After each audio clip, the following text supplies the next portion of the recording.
محمد وعلى آل سيدنا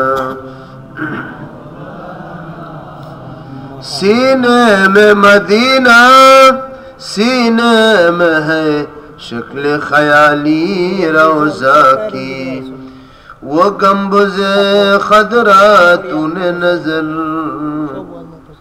आँखों में जाली रोज़ा की रोज़ा है अमानत उम्मत की और उम्मत है मतवारा रोज़ा की अल्लाहुम्मा सल्ली अला सय्यिदिना मौलाना मुहम्मद व अला आलि सय्यिदिना मौलाना मुहम्मद बलगल उला बिकमालिही कशफत दुजा बिजमालिही हसनत जमीउ खसालिही सल्लु अलैहि मरहबा सय्यदु मक्की व मदनीउल अरबी दिल जा बाद शदायद अजब खुश लक़बी बलगल उला बिकमालिही कशफत दुजा बिजमालिही हसनत जमीउ खसालिही सल्लु अलैहि व आलिही। কয়েকবার সকলে আল্লাহ পাকের সবচেয়ে প্রিয় তাসবিহ এটা জবান খুলে উচ্চারণ করি সুবহানাল্লাহি ওয়া বিহামদিহি সুবহানাল্লাহিল আযীম সুবহানাল্লাহি ওয়া বিহামদিহি সুবহানাল্লাহি ওয়া বিহামদিহি সুবহানাল্লাহিল আযীম সুবহানাল্লাহি ওয়া বিহামদিহি সুবহানাল্লাহিল আযীম সুবহানাল্লাহি ওয়া বিহামদিহি সুবহানাল্লাহিল আযীম লা ইলাহা ইল্লাল্লাহু মুহাম্মাদুর রাসূলুল্লাহ সাল্লাল্লাহু আলাইহি ওয়াসাল্লাম। চান্দারিপাড়া ঐতিহাসিক ইসলামী বিদ্যাপীঠ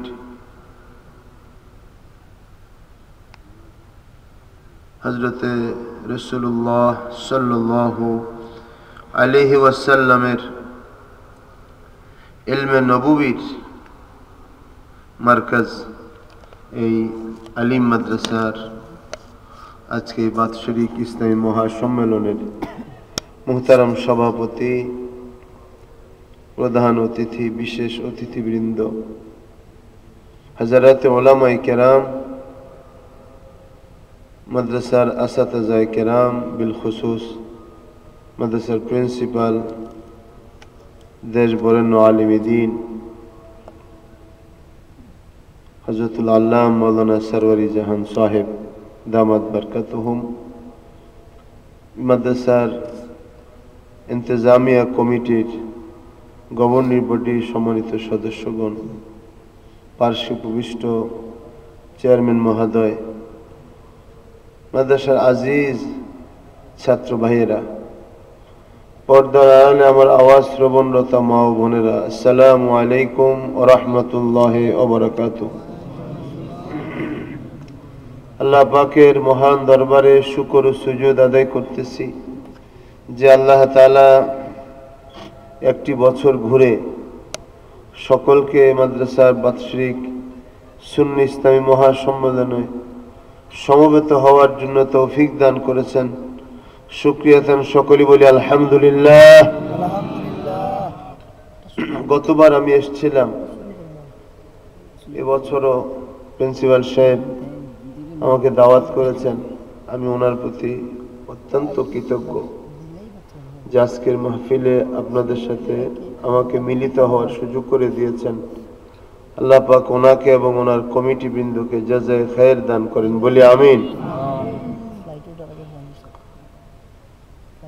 ফিতনার জমানা, কিয়ামতের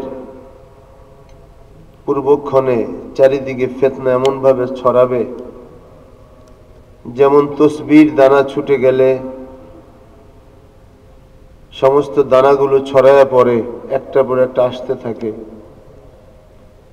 কিয়ামতের পূর্বক্ষণে সেই রকম ফিতনা চারিদিকে ছড়ায়া পড়বে। সেই সময় আমরা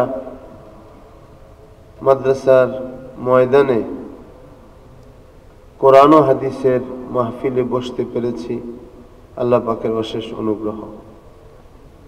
আল্লাহ তাআলা আমাকে কোরআনে কারীম থেকে তিলাওয়াত করার, আপনাদেরকে শোনার জন্য তৌফিক দিয়েছেন, এজন্য বলি আলহামদুলিল্লাহ। আল্লাহ তাআলা যে নেয়ামতের মধ্যে আমাদেরকে রেখেছেন, আল্লাহ তাআলার অফুরন্ত অগণিত নেয়ামত আমরা লাভ করতেছি। আজকে আমাদের মতো অনেক ভাইরা বোনেরা হাসপাতালের বেডে কাতরাইতেছে, কতজন কত রোগ বিমারিতে আক্রান্ত হয়েছে, কত রকম পরিশানি সাংসারিক, পারিবারিক, সামাজিক, কত রকমের মধ্যে মানুষ রয়েছে। কেউ মামলা মোকদ্দমায় আছে, কেউ বাসা বাড়িতেও থাকতে পারতেছে না। আল্লাহ তাআলা এত সমূহ সমস্যার মধ্যে আমাদেরকে সুস্থ শরীরে মাহফিলে আসার সুযোগ দিয়েছেন, আরেকবার বলি আলহামদুলিল্লাহ। তিনি যদি আমাদেরকে এখন কোনো একটা নার্ভ কাজ না করে, আস্তে বন্ধ হয়ে যাবে, সব হাত পা অকেজো হয়ে যাবে, জবান বন্ধ হয়ে যাবে। এই জন্য আল্লাহ তাআলার প্রতিটি নিয়ামত আমরা গ্রহণ করতেছি। গনিমত জান লে ইস महफिल बैठने को, जुदाई के घड़ी सर पे खड़ी है। প্রতিটি মুহূর্তকে গনিমত মনে করো, কারণ বিচ্ছেদের ঘড়ি তো তোমার মাথার উপরে বাজতেছে। তুমি এখানে চিরকাল থাকবে না। গতবার যখন মাহফিল হয়েছে, আজকে এসে অনেকেই মাহফিল আসতে পারে নাই। আবার আগামী বছর যখন মাহফিল হবে, আমাদের অনেকেই থাকবো না, আমাদেরকে অনন্ত অসীম সফরে চলে যেতে হবে। কি বলেন, যাব কি না? সকলকে চলে যেতে হবে। সুতরাং যে দেশে যাব সে দেশের প্রস্তুতি নেওয়া, এটা হলো বুদ্ধিমানের কাজ। হযরত রাসূলুল্লাহ সাল্লাল্লাহু আলাইহি ওয়াসাল্লাম ইরশাদ করেন, নি'মাতান মাগবুনুন ফীহিমা কাসীরুম মিনান নাস। দুইটা নিয়ামত এমন আছে, যেই দুইটা নিয়ামতের ব্যাপারে মানুষ সবচেয়ে বেশি গাফেল, সবচেয়ে বেশি অমনোযোগী। সেটা হলো as-সিহহাত ওয়াল ফারাগ, সুস্থতা এবং অবসর। এই দুইটাকে মানুষ মূল্যায়ন করতে চায় না। যখন সুস্থ থাকে তখন সুস্থতাকে গনিমত মনে করে না। এজন্য নবী আলাইহিস সালাতু ওয়াস সালাম ইরশাদ করেছেন, ইগতানিম খামসান ক্বাবলা খামসিন, পাঁচটাকে পাঁচটার আগে গনিমত মনে করো। শাবাবাকা ক্বাবলান হারামিক, তোমার বার্ধক্য আসার পূর্বে যৌবনকে গনিমত মনে করো। কারণ বার্ধক্য আসলে যৌবনে যা করতে পারবে সেটা আর বার্ধক্যে করতে পারবে না। এই জন্য আল্লাহ রাসূল বলেছেন, গনিমত মনে করো, মূল্য দাও বার্ধক্য আসার পূর্বে যৌবনকে। আল্লাহ রাসূল ইরশাদ করেন, সিহহাতাকা ক্বাবলা সুকুমিক, তুমি অসুস্থ হওয়ার আগে সুস্থতাকে মূল্যায়ন করো। তুমি যে সুস্থ চলতেছো, আমি আমার সেদিন এক রিলেটেড দেখতে গেছি, মাসখানিক আগেও ঢাকায় চলাফেরা করছে। আমি শুনলাম যে সে প্যারালাইজড হয়েছে। বাসায় গিয়ে দেখি আসলে ওনার ডান হাত আর ডান পা অবশ্যই বাসায় পড়ে আছে। বললাম যে হুজুর, আপনি তো ভালো ছিলেন। ডাক্তার যোগাযোগ করছে, ওনারা বলছে যে এটা আর ভালো হবে না। তো আল্লাহ তাআলা কত বড় নিয়ামত যে আমাদের হাত পা চলতেছে। এই জন্য সিহহাতাকা ক্বাবলা আন সুকুমিক, তোমার দারিদ্রতা, তোমার আপনার অসুস্থ হওয়ার আগে সুস্থতাকে গনিমত মনে করো। এমনি ভাবে গিনাকা ক্বাবলা আন ফাকরিক, তুমি তোমার সচ্ছলতাকে দারিদ্র হওয়ার আগে গনিমত মনে করো। টাকা পয়সা থাকলে আমরা অনেক সময় বেহুশ হয়ে যাই, বিভিন্নভাবে খরচ করে অস্থির হয়ে যাই, কিন্তু যখন থাকে না তখন বুঝতে পারি যে টাকা পয়সার কি মূল্য ছিল। বিদেশ থেকে আসলে অনেক টাকা থাকে সাথে, তখন বাজার সদে খাওয়া দাওয়া খুব জোরে সোরে, যেই টাকা ফুরিয়ে যায় বাস আসতে নেতায়া পড়ে, চুপসে যায়, ঠিক যায় না? যে রাসূলুল্লাহ বলেছেন যে গিনাকা কাবলান ফাকরিক, তুমি তোমার দারিদ্রতার পূর্বেই সচ্ছলতাকে মূল্যায়ন করো। এমনি ভাবে নবী আলাইহিস সালাতু ওয়াস সালাম ইরশাদ করেন, মৃত্যুর পূর্বে হায়াতকে মূল্য দাও, কারণ তুমি এখন যে আমল করতে পারবা, আল ইয়াউমা লিল আমলে, আজকের দিন হলো আমলের জন্য। আর আমরা যারা আছি এখন, দুনিয়া দারুল মেহনতি ওয়াল ফিরার, দুনিয়া মেহনত করার জায়গা আর ভাগার জায়গা, আর উকবা দারুল আমনি ওয়াল কারার, আখিরাত নিরাপত্তার জায়গা এবং সেখানে চিরস্থায়ী শান্তির জায়গা। বলেন সুবহানাল্লাহ। আমরা সেই পথে অগ্রসমান রওনা হয়েছি, আমরা সেদিকে যাচ্ছি। আমাদের বসে নেই সময়, হায়াত বসে নেই। এই জন্য আজকের এই রবিউল সানি চাঁদের এই মাহফিলে মাদ্রাসার ময়দানে আমরা বসতে পেরেছি। আরেকবার বলি আলহামদুলিল্লাহ। কোরআনে কারীম তেলাওয়াত করার আল্লাহ তাআলা আমাকে তৌফিক দিয়েছেন, আপনাদেরকে শোনার জন্য তৌফিক দিয়েছেন, আল্লাহর নেয়ামত। কারণ আখিরাতের পথের একমাত্র পাথেয় হইতেছে পবিত্র কোরআন। এই জন্য কোরআন খুলে আপনাদের সামনে কয়েকটি আয়াত সূরা মুলক থেকে তেলাওয়াত করলাম। আমি এর আলোকে দু একটি কথা বলবো, যেটা আপনার আমার সকলের জন্য নাজাতের একটা ওসিলা হবে, হেদায়েতের আল্লাহ তাআলা ফয়সালা করবেন। বলেন আমিন। কোরআন দিয়ে যারা কথা বলে, নবীজি বলছেন মান ক্বালা বিহি সাদাকা, যারা কোরআন দিয়ে কথা বলে তারা সঠিক বলে। ওয়ামান হাকামা বিহি আদালা, যারা কোরআন দিয়ে ফয়সালা করে তারা ইনসাফ কায়েম করে। আর যারা কোরআনের পথে আহ্বান করে তারা সরল সঠিক পথের দিকে আহ্বান করে। বলেন সুবহানাল্লাহ। আজকে যেহেতু কোরআন ও হাদিসের মাহফিল, মাদ্রাসা ও কোরআন ও হাদিসের মার্কাজ, এখানে নবুয়তের ইলমের চর্চা হয়, পাশাপাশি দুনিয়াবী শিক্ষা, সরকারি শিক্ষা কারিকুলামও এখানে পড়ানো হয়। কিন্তু মূল হলো ইলমে ওহী। মূলটা কি? ইলমে ওহী, আসমানি কিতাব। আসমানি কিতাবের দর্স এখানে হয়। আর আসমানি কিতাবের দর্সই হলো প্রকৃত জ্ঞান। প্রকৃত জ্ঞান হলো আসমানি কিতাব। এজন্য আল্লাহ সুবহানাহু ওয়া তাআলা সমস্ত পয়গম্বরদেরকে আসমানি কিতাবের ইলম দান করেছেন। সুবহানাল্লাহ। আল্লাহ তাআলা কোরআনে ইরশাদ করেন, ইকরা বিসমি রাব্বিকাল্লাযী খালাক, খালাকাল ইনসানা মিন আলাক, ইকরা ওয়া রাব্বুকাল আকরামুল্লাযী আল্লামা বিল কলম, আল্লামাল ইনসানা মা লাম ইয়ালাম। আল্লাহ রাব্বুল আলামিন ইরশাদ করেন, পড়ো তোমার প্রভুর নামে যিনি তোমাদেরকে সৃষ্টি করেছেন। পড়া যদি প্রভুর নামে না হয় সেটা পড়া হয় না। কারণ যে প্রভু আপনাকে পড়তে দিয়েছেন, আপনি যদি তার নামে না পড়েন, তাকে যদি না চিনেন, তাহলে এটা পড়া হয় না। কারণ আপনার বাক শক্তি দেওয়া হয়েছে প্রভুর নামে পড়ার জন্য। বলেন সুবহানাল্লাহ। আমার আপনার জবান কেন আল্লাহ তাআলা দিলেন? অন্য কোন মাখলুকের তো জবান দেন নাই।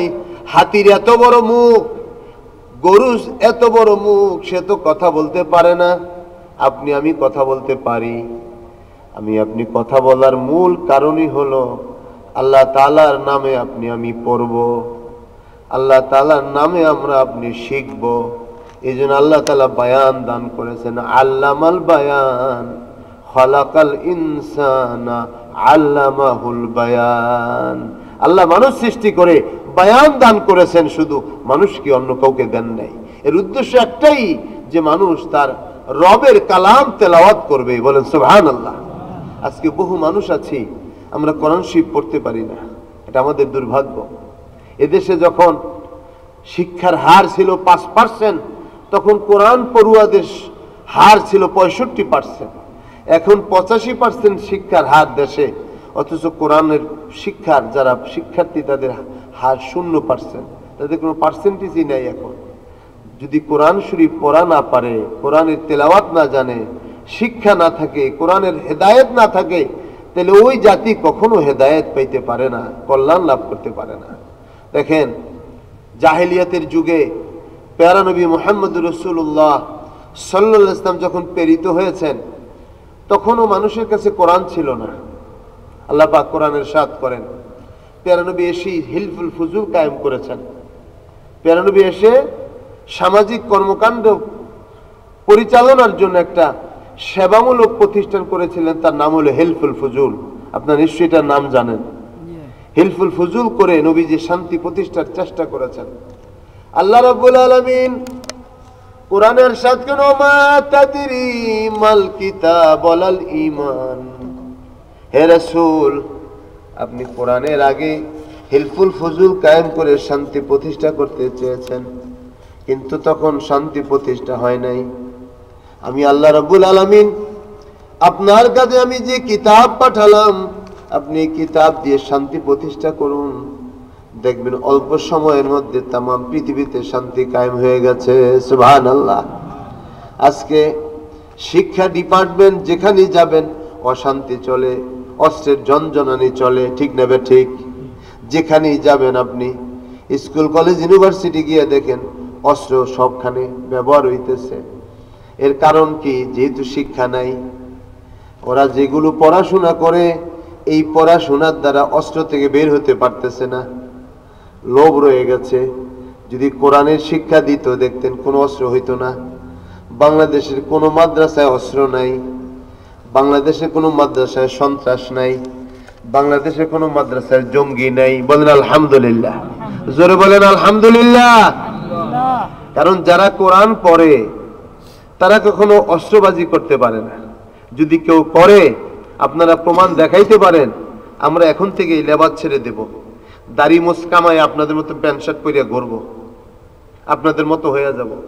যদি দেখাইতে পারেন কোথাও যে কোনো মাদ্রাসার শিক্ষক, কোনো মাদ্রাসার পড়ুয়া ছাত্র তারা এইরকম ভাবে সন্ত্রাস করতেছে, অস্ত্রবাজি করতেছে, দেখাইতে পারেন, আমাদের লাইন ছেড়ে দেব। যারা করে তারা বিপদগামী। তাদের সাথে আমাদের সাথে, সত্যিকার মুসলমানদের সাথে, মুমিনদের সাথে কোনো সম্পর্ক নাই, ঠিক না বেটি? এই জন্য আপনাদের খেদমতে আরজ রাখি, কোরআনের থেকে যখন আলোচনা করব, সেটা হবে আপনার জন্য, আমার জন্য শিক্ষণীয়। কি বলেন, ঠিক কিনা? আমরা এমনি কথা বলতে চাই না, কোরআন থেকে কথা বলি। আল্লাহ তাআলা কি বলছেন কোরআনে আমরা শুনি। এই মাদ্রাসা, এখানেও কোরআনে তালিম হয়। ওস্তাদগণ বকদরে নেসাব, ওনাদের নেসাব পরিমাণ কোরআন শরীফ পড়ান, পূর্ণ কোরআন শরীফ পড়ান না। কিন্তু পূর্ণ কোরআন শরীফ প্রতিটি মাদ্রাসা এখন পড়ানো উচিত, কারণ এটা শিক্ষা দিন দিন মুছে যাইতেছে। বাচ্চাদেরকে যদি আমরা এই শিক্ষাটা দিতে পারি, কোরআনের তালিম দিতে পারি, আমরা যদি শিখি, তো দেখবেন আপনা আপনি আমাদের মধ্যে শান্তি এসে গেছে।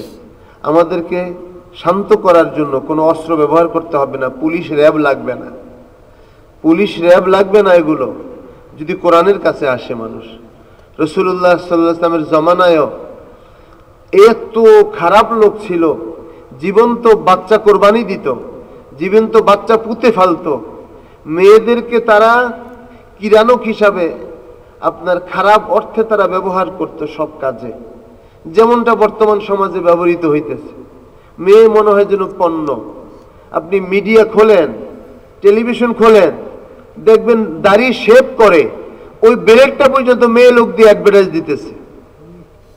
কারণ মেয়ে লোকই শেভ করে না, তার তো দরকার নেই, শেভ তো করে পুরুষে। পুরুষের উচিত ছিল, উচিত তো না, এটা তো অনুচিত কাজ, হারাম কাজ। সেখানে পুরুষের রাইখা মেয়ে লোকের দিয়ে অ্যাডভার্টাইজ দেয়, মানে সবখানে মেয়ে লোকের পণ্য তারা ব্যবহার করে। কিন্তু ইসলাম মেয়েকে পণ্য হিসেবে ব্যবহার করে নাই, ইসলাম মেয়েকে মা বলে প্রমাণ দিয়েছে। বলেন সুবহানাল্লাহ। মা বলে স্বীকৃতি দিয়েছে যে নারীরা মায়ের জাতি, নারীরা নবী হয় নাই, নবীর মা হয়েছে। বলেন সুবহানাল্লাহ। নারীদের সম্মান তখন ছিল না, ইসলাম এসে দিয়েছে। ইসলামের নবী মুহাম্মদুর রাসূলুল্লাহ সাল্লাল্লাহু আলাইহি ওয়াসাল্লাম দিয়েছেন। আজকে নারী জাতি আবার অপমানিত, ধিক্কৃত, লাঞ্ছিত। সব জায়গায় নারীদেরকে নগরায়ন, নারী আপনার পুনর্বাসন, নারীদের জন্য সব করার চিন্তা ভাবনা করা হচ্ছে। নারীদের যেইখানে কর্মক্ষেত্র সেখানে নারীরা থাকলে তাদের জন্য কল্যাণ। নারীরা যদি এর বাইরে চলে আসে তাইলে ফিতনা। আজকে যত ফিতনা সমাজে সব নারী গঠিত। এবং বনী ইসরাইল ইহুদি জাতি ধ্বংস হয়ে গেছে, আল্লাহর গজবে পড়ছে শুধু নারীকে কেন্দ্র করে। এক মহিলাকে বিবাহকে কেন্দ্র করে তাদের মধ্যে আপনার এরকম তারা মারামারির মধ্যে লিপ্ত হয়েছে। এবং যার জন্য সূরাতুল বাকারা, সূরায়ে বাকারা সূরা নাজিল হয়েছে, গরুর সূরা। এই সূরাতে বনী ইসরাইলদের একটা ঘটনাকে কেন্দ্র করে আল্লাহ পাক গাবি জবে করার জন্য বলছেন।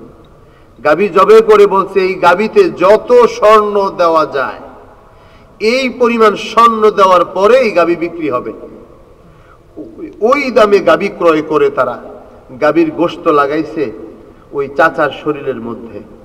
লাগানোর পরে চাচা জীবিত হইয়া বলতেছে যে আমার ভাতিজা আমার সম্পদ খাওয়ার জন্য আমাকে খুন করছে, আমার মেয়েকে বিয়ে করার জন্য খুন করছে। মানে নারীকে কেন্দ্র করে ফিতনা শুরু হয়েছে। এজন্য এখনো যে ফিতনা দুনিয়াতে নারীকে কেন্দ্র করে, নারী যদি তার কর্মক্ষেত্রে ফিরে যায়, পর্দার মধ্যে চলে যায়, নারী যদি তার কর্মক্ষেত্রে ছেলে মেয়ে লালন পালন, স্বামীর সেবা, ঘর গুছিয়ে নেয়, তাইলে ওই নারী সমাজের জন্য কল্যাণ। আর যদি স্বামী বলে, স্বামীর সাথে নারী যে বাঁচার মতো বাঁচতে চাই, আগে মরার মতন মরতেছিল এখন বাঁচার মতো বাঁচতে চায়, এটাকে যারা লাভ দিয়ে সামনে পড়বে ওরাই ধ্বংস হবে। এবং ওই জন্যই দেশের অবস্থা এখন খারাপ। আল্লাহ তাআলার কাছে দোয়া করেন আল্লাহ পাক যেন পুরুষ শাসিত দেশ আমাদেরকে বানায় দেয়। বলেন আমিন। আমরা কারো বিরোধী না, কোরআন হাদিসের পক্ষের কথা বলছি। আমাদেরকে যেন আল্লাহ পাক পুরুষ দান করেন। বলেন আমিন। কারণ পৃথিবীতে রাসূলুল্লাহ সাল্লাল্লাহু আলাইহি ওয়াসাল্লাম ইরশাদ করেছেন ওই জাতির জন্য ধ্বংস অনিবার্য যেই জাতির নেতৃত্ব দেয় নারীরা। রাসূলুল্লাহ বলেছেন, শুধু এটা আমাদের কথা না, নবীজির কথা। আমরা সেটা দরকার। আজকে পৃথিবীতে আপনি দেখেন সবখানে পুরুষরা দিচ্ছে, এবং এটাও একটা ফিতনা, এবং এটাও কিয়ামতের আলামত যে নারীরা দেশের প্রধান হয়ে যাবে, সবকিছু করবে।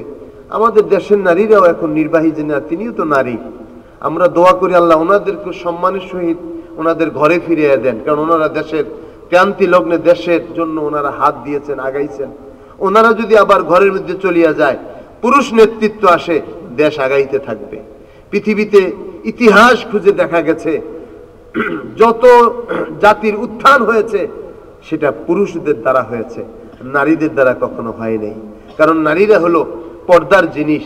তারা যদি পর্দার মধ্যে থাকে, পুরুষেরা সামনে থাকে, তাইলে আল্লাহর শান্তি আসতে থাকে।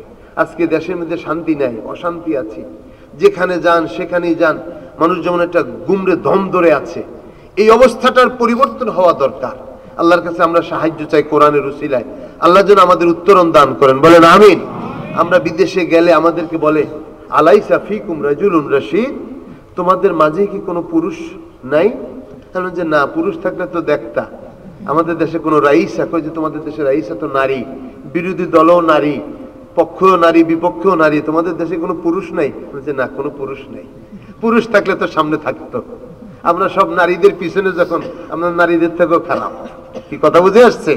এজন্য পুরুষের মাথা আল্লাহ পাক ফুল দিছেন, নারীদেরকে আল্লাহ পাক নাকেসাতুল আকল বানাইছেন।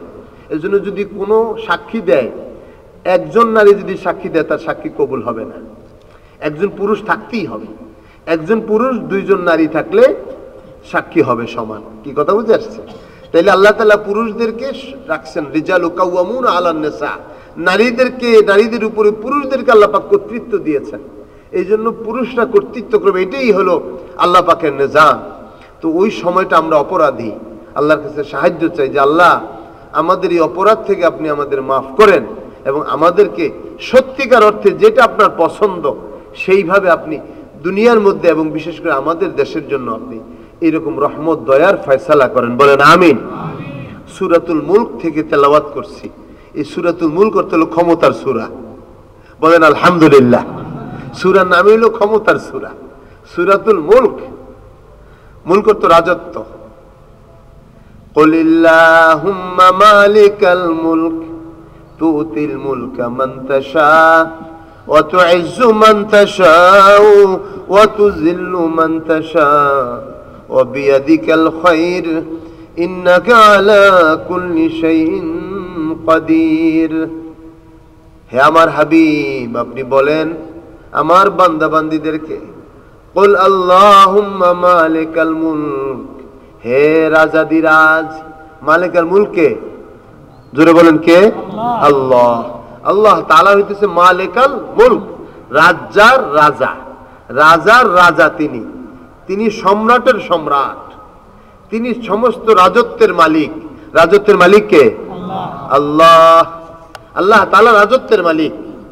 ইউতিল মুলকা মাইয়াশা, আল্লাহ পাক যাকে ইচ্ছা রাজত্ব দান করেন। ওয়া তুইজ্জু মান তাশা ওয়া তুযিল্লু মান তাশা, তিনি যাকে ইচ্ছা রাজত্ব দিয়া রাখেন, ইজ্জত দেন, আবার যাকে ইচ্ছা রাজত্ব কারিয়া থাকে আপনার আবার নিচু বানায়া দেন। যতদিন রাজত্ব থাকে তার কত মূল্য, রাজত্ব চলিয়া গেলে কেউ তারে জিজ্ঞাসা করে না, ঠিক না? তাইলে সব রাজাদিরাজে হইতেছেন আল্লাহ তাআলা, তিনি রাজত্বের মালিক। যাকে ইচ্ছা ক্ষমতা দেন, আবার যাকে ইচ্ছা ক্ষমতা নিয়ে যান। একবার বলখের এক বাদশাহ ছিল, বলখের ওই বাদশাহ, এই আয়াতের উপর বিশ্বাস ছিল না তার, যে রাজত্ব হইল আমার, ইনকাম, আমি দল বানাইছি, আমি ক্ষমতা নিয়েছি, সব আমার, সেটা বিশ্বাস করতো না। আসলে ক্ষমতার মালিক কে? আল্লাহ। আমাদেরকে ব্যবহার করতে দিচ্ছে, এই কথা বলাও ঠিক না। অনেকে বলে না যে ক্ষমতার মালিক জনগণ, না, ক্ষমতার মালিক আল্লাহ তাআলা, ক্ষমতার মালিক আল্লাহ তাআলা, জনগণ ক্ষমতার মালিক, এটা একটা শিরকি কথা। কেউ ক্ষমতার মালিক আল্লাহ, কারণ আল্লাহ পাক নিজে বলছেন, বলো মালিকাল মুলক, রাজত্বের রাজার রাজা আমি, এই কথা বলে দাও মানুষকে। তাহলে আল্লাহ তাআলা যেটা বলছেন এটাই সঠিক, আমরা যেটা বানায় বলি এটা ঠিক নয়। এজন্য মালিক, সমস্ত কিছু রাজত্বের মালিক আল্লাহ তাআলা, যাকে তিনি পছন্দ করেন তাকে বসান। জনগণ বসাইলেও বসে, না বসাইলেও বসে, আছে না? এগুলি নিয়ে কোনো ঝগড়ার মধ্যে আমরা যাচ্ছি না, কথাও বলবো না। বাকি রাজত্বের মালিক আল্লাহ তাআলা, এটা ইয়াকিন করতে হবে, বিশ্বাস করতে হবে। তো বলখের বাদশা, তার বিশ্বাস হইতেছিল না যে আল্লাহ তাআলা মানুষকে বসায়, সে মনে করে আমার যোগ্যতা বলে আমি বসছি। তো সে এই আয়াতে কারিমের উপর বিশ্বাস আসে না। তখন বাদশাহী করতেছে, হঠাৎ করে তার শখ হলো যে শিকার করবে, শিকার করবে। তো শিকারে বের হয়েছে, শিকার খুঁজতে খুঁজতে হরিণের পিছে দৌড়াইতে দৌড়াইতে আরেক রাজ্যে ঢুকে গেছে। তো এক রাজ্য থেকে আরেক রাজ্যে যেতে ইমিগ্রেশন লাগে না, পাসপোর্ট লাগে, ভিসা লাগে, ভিসা ছাড়াই আরেক রাজ্যে ঢুকে গেছে। ঢুকার পরে যেখানে উনি ঢুকছেন, ক্লান্ত হয়ে গেছেন, খুঁজতে খুঁজতে সন্ধ্যা হয়ে গেছে। বাড়ির পার্শ্বে মসজিদ, মসজিদের মধ্যে তিনি এশার নামাজ পড়ে শুয়ে পড়ছেন, যে সকালবেলা হলে ঘোড়া যখন আছে ছুটে চলে যাব। রাত যখন গভীর হলো, পাশের বাড়িতে ডাকাত ঢুকছে, চোর ঢুকছে।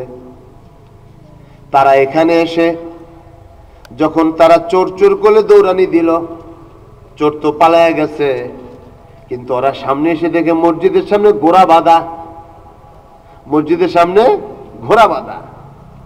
তো ওরা বলতেছে মনে হয় চোর মসজিদের মধ্যে ঘোড়া বেঁধে ঢুকে গেছে,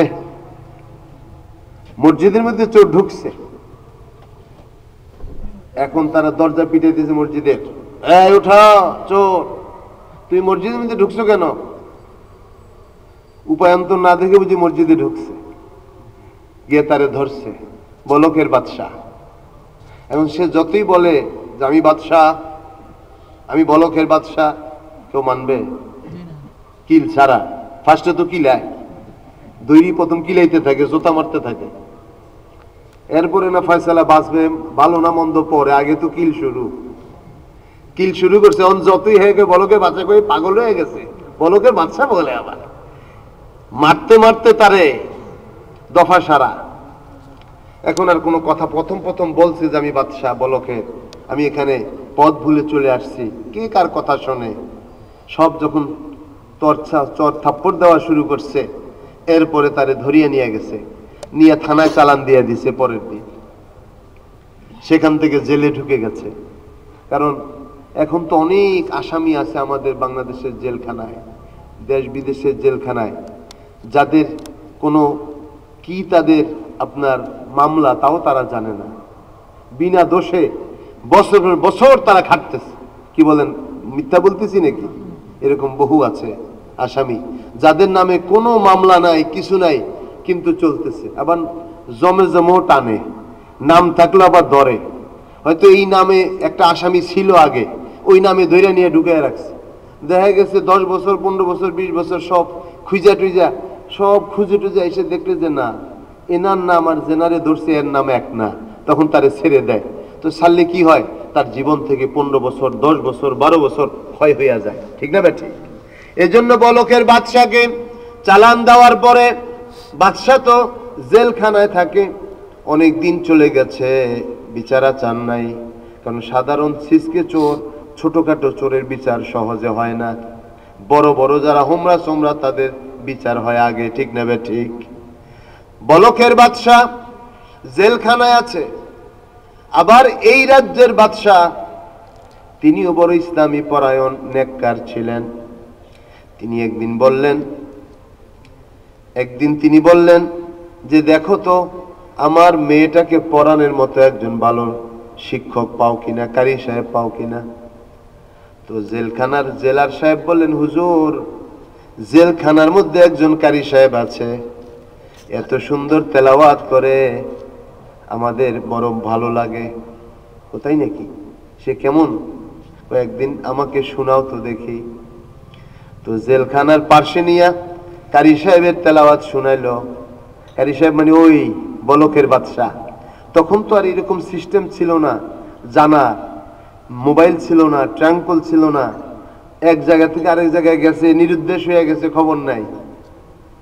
পত্র পত্রিকাও তো এরকম ছিল না যে পত্রিকা বেরিয়েছে অমুক জায়গায় বাদশা নিরুদ্দেশ, স্বীকার করতে কোন দিকে গেছে আর খুঁজে পায় না, ঢুকে গেছে। যখন এই বলক এই বাদশা তার তেলাওয়াত শুনলো, শুনে বলল মাশাআল্লাহ সুন্দর তেলাওয়াত, কই আসামিটাকে আমার মেয়ে পড়ানোর জন্য নেও। বয়স হয়েছে না, বাচ্চাদের একটু বয়স টয়স হয়। তার বাসায় নিয়ে গেছে, তাকে বের করে, এখনো যেহেতু মামলা থেকে বাইর করা হয় নাই, মেয়েটাকে পড়ায়। পড়তে পড়তে একদিন সূরা আল ইমরানের এই আয়াতের কাছে যখন আসছে, কুল আল্লাহুম্মা মালিকাল মুলকে তুতিল মুলকা মান তাশা, যখন এই আয়াতের কাছে আসছে যে বলো হে মালিকাল মুলক, হে রাজাদিরাজ, তুতিল মুলকা মান তাশা, তুমি যাকে ইচ্ছা রাজত্ব দাও, অত ইজ্জু মান তাশা, তুমি যাকে ইজ্জত দাও, অত জিল্লু মান তাশা, যাকে তুমি ইজ্জত করিয়া নাও, বিয়াদিকাল খাইর, সমস্ত কল্যাণ তোমার হাতে, ইন্নাকা আলা কুল্লি শাইইন কাদির, তুমি সবকিছুর উপরে ক্ষমতাবান। এই আয়াতে করিমা যখন পড়তে লাগলো, ওই বলকের বাদশা মাটিতে গড়াগড়ি করে কান্না শুরু করে দিছে, বারে বারে কাঁদতেছে আর এই আয়াত পড়তেছে, তুতিল মুলকা মান তাশা ওয়া তুইজ্জু মান তাশা ওয়া তুযিল্লু মান তাশা। এই অবস্থা কান্না দেখে মেয়ে দৌড়ে গেছে ভিতরে, আব্বা জান আমার ওস্তাদ বড় অস্থির, কাঁদতে কাঁদতে পারিশান, বুঝতে পারলাম না।